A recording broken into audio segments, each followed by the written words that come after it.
Back in the shop, we got some drag slicks and a couple hundred thumbtacks. Let's see if we can make some spike tires.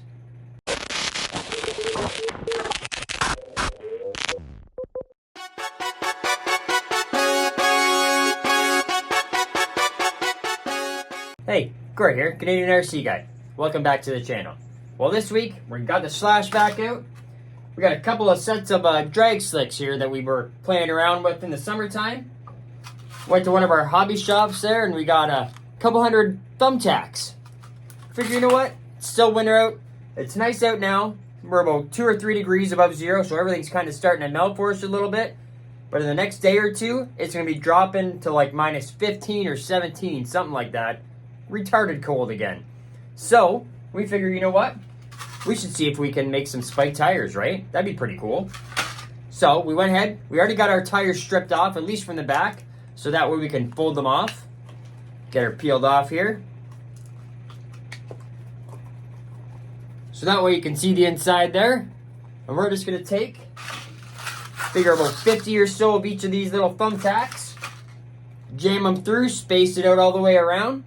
We've got a can of glue. I think it's in the house, actually. I think we got to keep it warm. Out here, it's still a little chilly at night. Once we're done, we're going to spray glue them all the way around. That way they stay in place. Flip this tire back around. We're going to have ourselves a set of spike tires. And then that way, after it gets cold, we can maybe head out back to the oval, do a few laps, and see how these things work out. So give me a little bit. We're going to go ahead. We'll get one of these tires done, and then we'll bring you back and show you what it looks like. So you know what?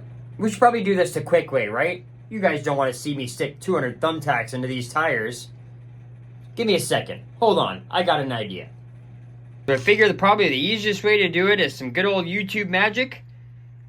We'll use that magic Canadian word of ours and just go like this. Maple syrup! Just like that. 200 tacks are put into these tires.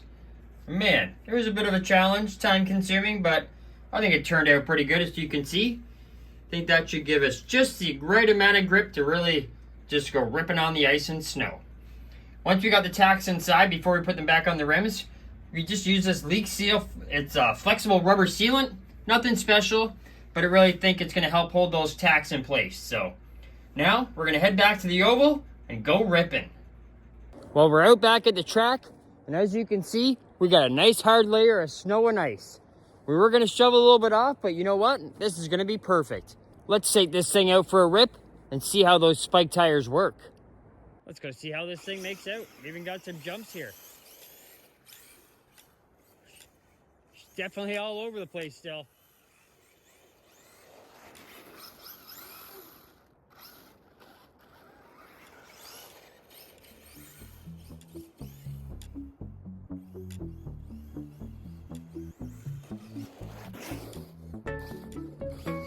Nice to, when you turn though, she really stops.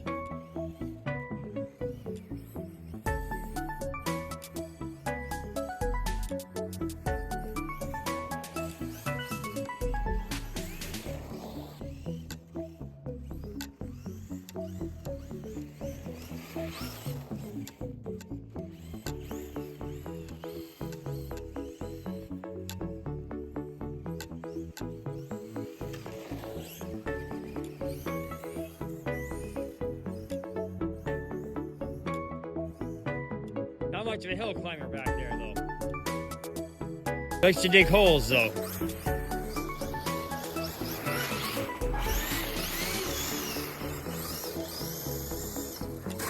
Oh, there.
I definitely think we could have put some bigger spikes on these tires instead of maybe these thumbtacks. But man, from what I can see from here, they're staying in good. We're getting some pretty good traction, except for right now.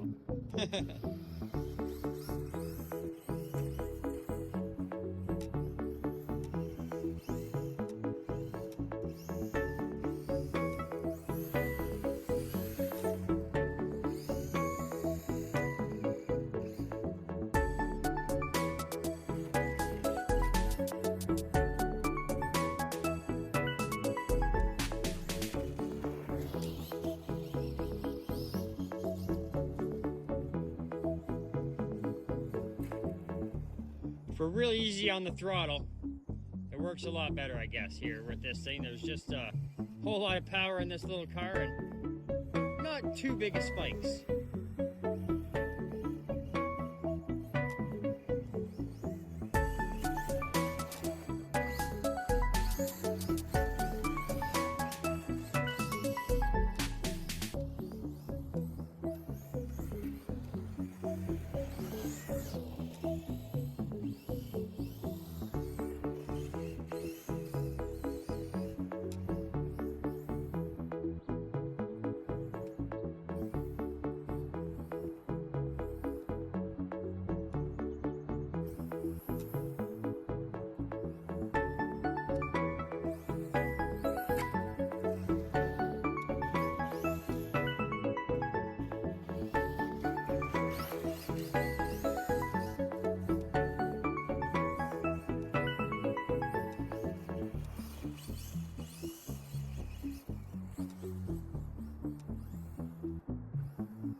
Well, you know what? That worked out pretty darn good.